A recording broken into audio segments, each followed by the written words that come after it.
Hey guys, Jessica here. I am going to be sharing with you today my surrogacy journey, why I chose surrogacy, how I got into it, and pretty much my whole journey from beginning till now. So stay tuned. I hope you guys are interested.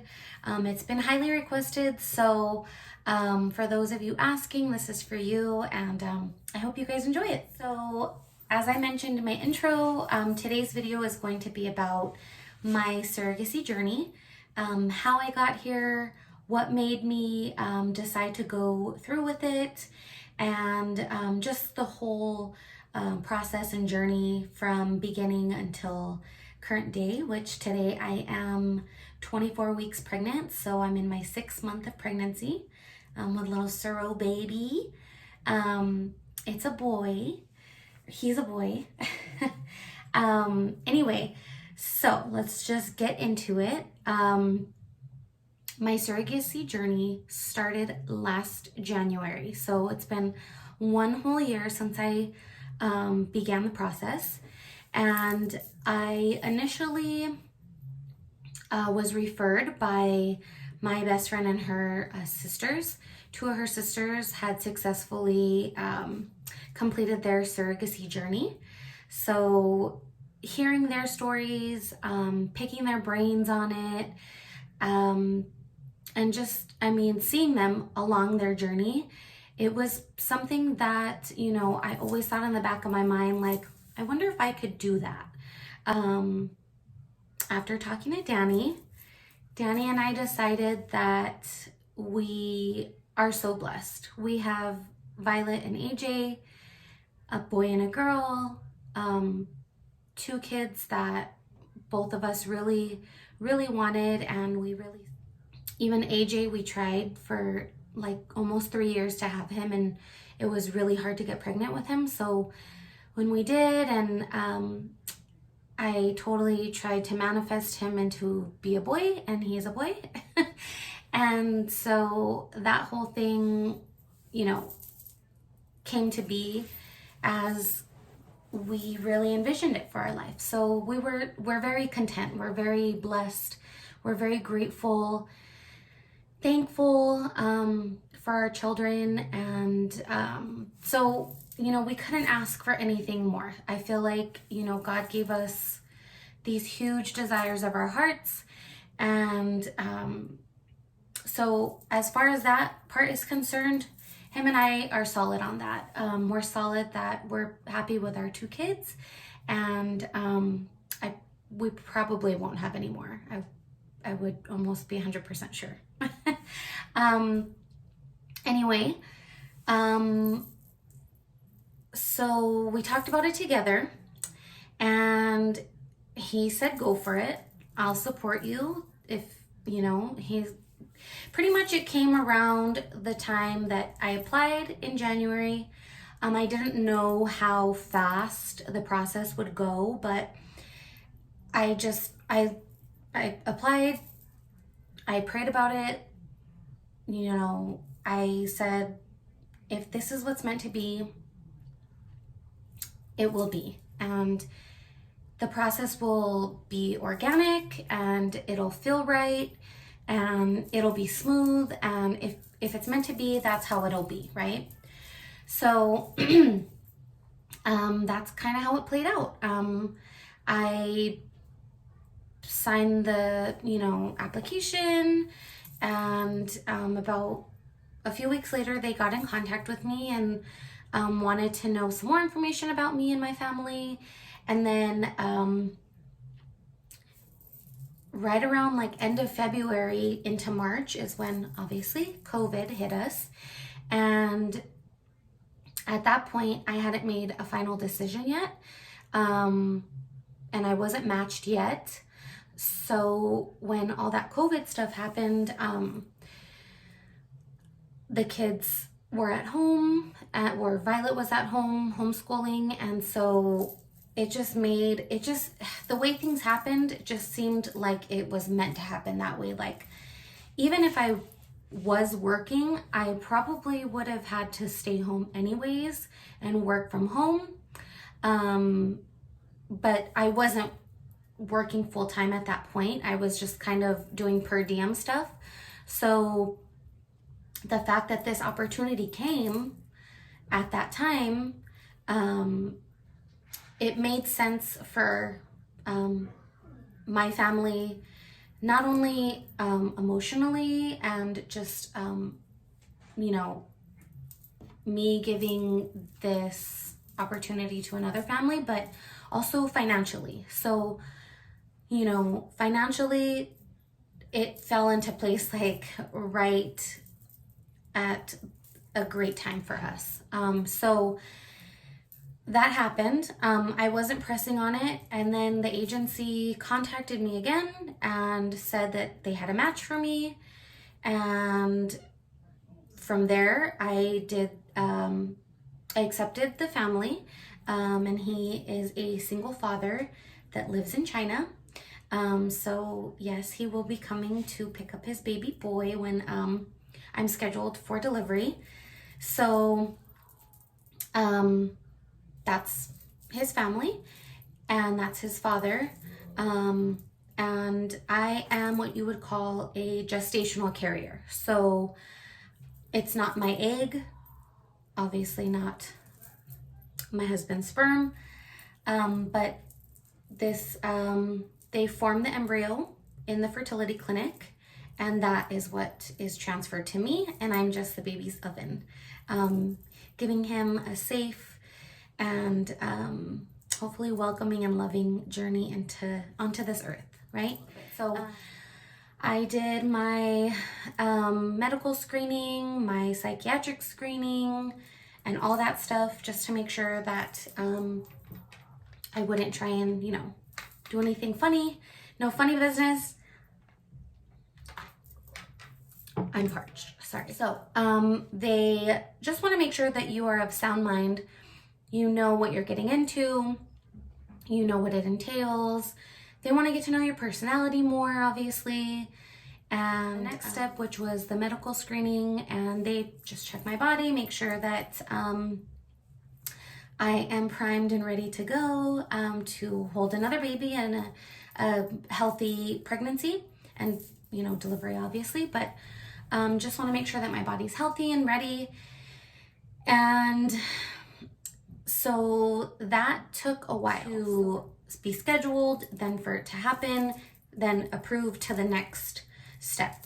So after the medical screening, I was cleared to review the contract, and Danny and I had to sign the contract together. There was a few things that we changed, and it just outlines, I mean, there's a lot of legal things that are involved, obviously. I'm not the parent to this child. I can never claim to be or try to be. Once he's born, I have no parental rights to the baby. So, and as it should be, right? Because that's what I'm here to do, is on this surrogacy journey, is just bear this child for his family, his soon-to-be dad. So that takes us all the way to middle of July. I started taking, I had to do hormone injections just to make sure that my uterus and my body would be ready to accept a baby, like a full embryo ready. So I was on estradiol and progesterone. There we go. Okay, so those hormones basically primed me and made like this super sticky, safe environment for the embryo to be transferred to and hopefully stick and grow into a baby, right? So that's what happened in August. I had my transfer. It was successful. So that was really exciting. It's pretty interesting. I mean, it's so interesting the way that science can bring a full-on human, beautiful baby into this world, right? Obviously, I was pregnant like right away. Like I was just pregnant right away. They check you to make sure your HCG levels are rising to indicate pregnancy. and mine were, so that was great. I did have one scare, excuse me, around week, I don't know, it was like a week after the implantation or the transfer. I bled like pretty significantly for a day and a half, and I thought for sure I was miscarrying the baby. So that was pretty heart-wrenching. Like, I was so sad. I felt like a failure. But I was just sad. I was sad that, you know, thinking that the baby wasn't okay and that, you know, what could I have done differently? But ultimately, I ended up being totally fine. I went to the doctor a few days later and they let me know that that's actually a lot more common than people think with fertility treatments. So luckily and thankfully, the baby's okay. My first trimester of pregnancy was pretty awful. I was like pregzilla. I was like tired all the time. I could hardly function. I was having major headaches, like major, like just to the point where I couldn't even get out of bed, major. I would cry. And, you know, when you're pregnant, you can't take any drugs. So it was just pretty, it was intense. I had morning sickness. I was throwing up here and there. And I was just really tired. I was really tired. I was not feeling myself. I wasn't hungry, and I was hungry at the same time. I would crave something and then it would sound disgusting to me 2 minutes later. And then the headaches were just like, some days I hardly got off like the couch because I was just, you know, like, oh my God, my head hurts so bad. But I'm here today and I feel great. And the baby's doing great and the baby is healthy. I'm getting excited for him to be born and to be with his family. And it's definitely a different experience because he's not my baby. And I know that. And I feel that. And I'm just proud to be a part of his life in bringing him here to earth. So I love him in the sense that I love his being, and I'm happy for him, and I can't wait for him to feel the love of his parents. I'm sure, you know, they already love him and he's just overwhelmed with love in there. But I don't feel that connection of, oh, this is my baby growing inside of me. It just doesn't feel that way to me. I have Violet and AJ, and when I was pregnant with them, I was like I was obsessed. I was so obsessed with thinking about them. Like, I couldn't even go an hour without thinking about what they would look like and what, you know, what would we do together? What would we play together? What would they sound like? What color were their eyes going to be? You know, just envisioning them as part of my life. And woo, that gets me, that gets me emotional. So they have all my heart as their mother, right?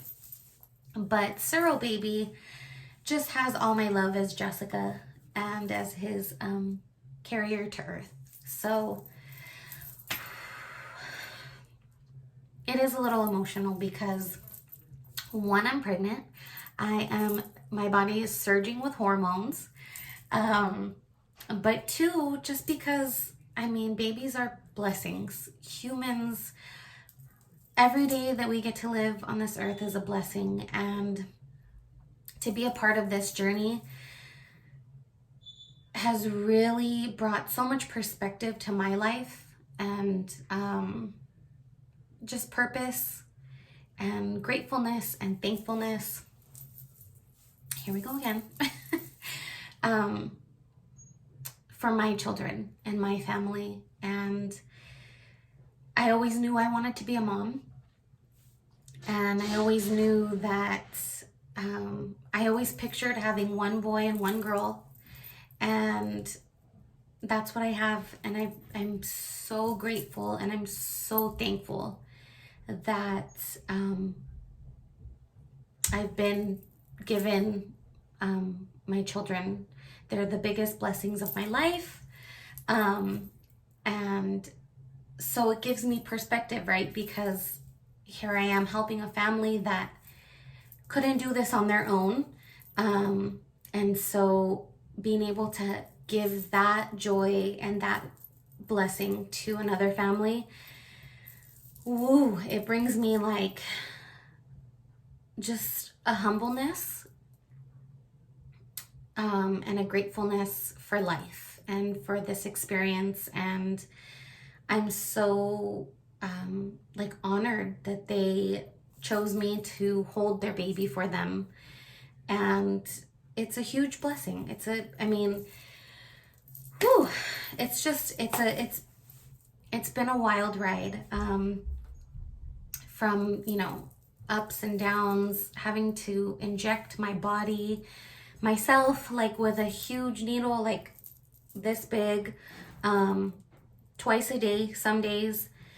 My husband, Danny, was, poking me. My mother-in-law even got in on the action and gave me a few shots. So from that to headaches, to being scared that I, might have lost him, and to now just feeling great, feeling him kick. He kicks a lot.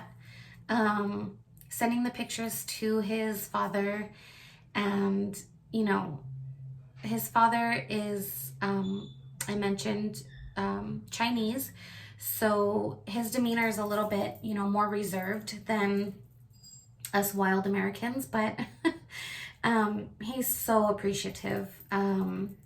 He calls me his angel, and I feel like everything happened organically, and it brought me to this day. And here I am, 24 weeks pregnant and happy. I feel great. I feel healthy. And I feel blessed. It gives me a new perspective with my own family, my own children. And so that's been pretty much my journey. I'm trying to, just maintain my health every day, trying to work out as much as I can. I aim for 3 days a week. And obviously that, is a